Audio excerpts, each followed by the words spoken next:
क्या बच्चों की खांसी जुकाम की दवा बन गई है मौत का जरिया? मध्य प्रदेश में बच्चों की मौत के बाद जिस कफ सिरप को बैन किया गया था, वही सिरप अब भी यूपी के गोरखपुर में बाजारों में खुलेआम बिक रहा है। आखिर सरकार के आदेशों के बाद भी ऐसी लापरवाही क्यों? नमस्कार, आप देख रहे हैं उड़ान एक्सप्रेस और मैं हूं आपके साथ आरोही। देश भर में इन दिनों बच्चों के कफ सिरप को लेकर हड़कंप मचा हुआ है। मध्य प्रदेश में कथित जहरीले कफ सिरप पीने से कई मासूम बच्चों की मौत के बाद पूरे देश में डर और गुस्से का माहौल है। सरकार ने जैसे ही उस सिरप के सैंपल्स की रिपोर्ट देखी तो तुरंत एक्शन लिया।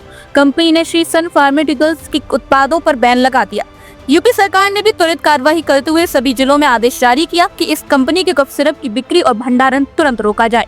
सहायक आयुक्त औषधि ने साफ आदेश दिया कि सरकार और गैर सरकारी अस्पतालों और मेडिकल स्टोर्स में अगर ये बैन सिरप पाया गया तो उसे तुरंत जब्त किया जाए।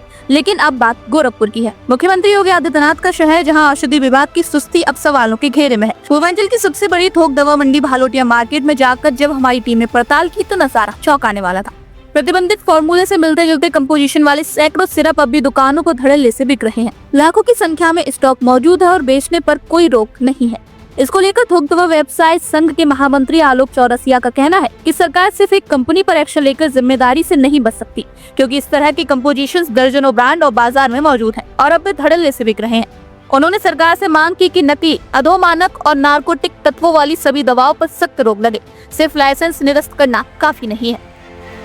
नहीं, जो ये 6 बच्चे जो मध्य प्रदेश में मरे हैं, 6-7 बच्चे, इस कोल्ड ड्रिंक सिरप नाम से एक दवा आती है बच्चों को खांसी जुकाम सर्दी बुखार के लिए, तो वो दवा जो है इस समय धड़ल्ले से सरकार अपने संस्थाओं से इलाज की थी। मतलब सदर हॉस्पिटल्स में और कई जगह ऐसे गाँव में, देहात में जहाँ भी इसके सप्लाई थे, वहाँ पे बच्चों को ये दिए जा रहे थे, जो कि बहुत ही खतरनाक था, जिसमें 6 बच्चों की मौत होने से सरकार ने बैन लगाया। लेकिन आज भी वो दूसरे नाम से वो दवाई बेची जा रही है। कोल्ड ड्रिंक जो सिरप है उसको दूसरे नाम से बेचा जा रहा है। ये बहुत ही नहायत ही शर्मिंदगी वाली काम है सरकार के लिए। और सरकार को जब बैन लगा दिया है तो इस दवाओं को तुरंत तत्काल प्रभाव से रोक देना चाहिए, जिससे आने वाले समय में बच्चों के ऊपर इसका दुष्प्रभाव ना पड़े, बच्चे की मौत ना हो। 3 साल की अन्य कंपनियों की दवाइयाँ चल रही हैं मार्केट में, अपने गोरखपुर में भलोटिया में भी धड़ल्ले से बिक रहा है। हाँ, तो भलोटिया में बिक रहा है, तो अगर इस पर बैन है तो उत्तर प्रदेश के मुख्यमंत्री जी को सोचना चाहिए कि अगर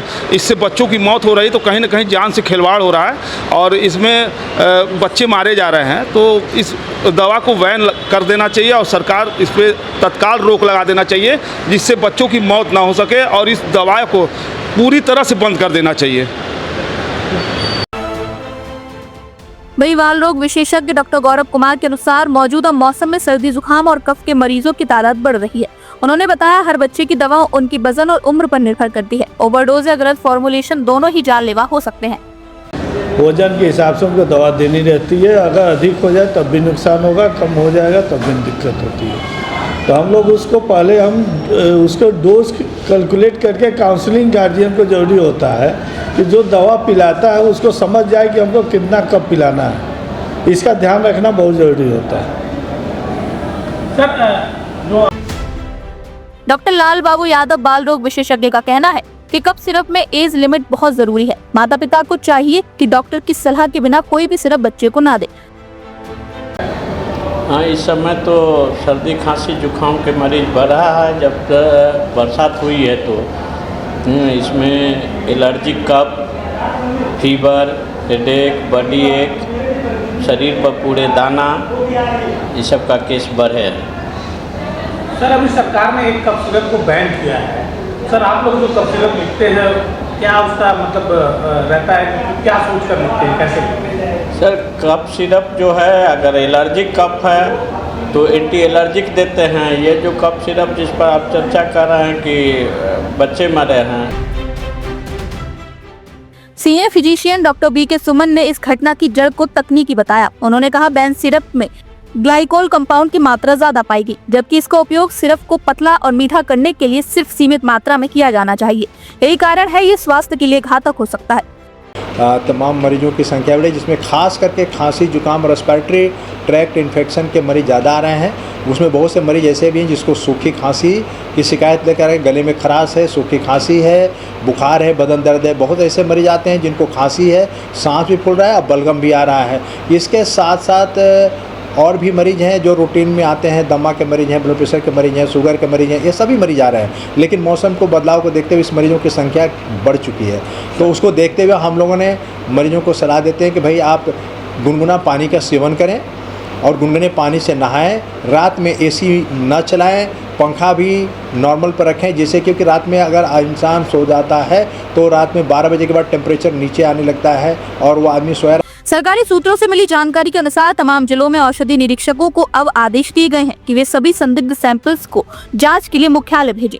साथ ही यह निर्देश भी है कि एक ही ब्रांड या बैच नंबर के सैंपल्स बार बार ना लिए जाएं। लेकिन सच्चाई ये है कि इन आदेशों का पालन जमीन पर कितना हो रहा है, ये सबसे बड़ा सवाल बन चुका है। इसको लेकर समाजवादी पार्टी के नेता राहुल गुप्ता ने कहा, सरकार हर बार सिर्फ कागजों में कार्रवाई दिखाती है। गोरखपुर की मंडियों में बैन दवाइयों के स्टॉक बिक रहे हैं और अधिकारी आंख मूंदे बैठे हैं। ये सिर्फ प्रदेश के ही नहीं बल्कि पूरे देश की चिंता का विषय है, क्योंकि अगर कफ सिरप जैसे सामान्य इलाज को लेकर भी लोगों का भरोसा उठ जाए तो आम जनता कहाँ जाएगी। आखिर बच्चों की जिंदगी से बड़ा कोई मुनाफा नहीं हो सकता। देखना भी ये होगा कि यूपी सरकार और औषधि विभाग मिलकर इस मौत के सिरप पर लगाम लगा पाएंगे या फिर ये दवाएं इसी तरह मौत का सौदा बनकर बाजारों में बिकती रहेंगी। उड़ान एक्सप्रेस के लिए गोरखपुर से धनेश कुमार की रिपोर्ट।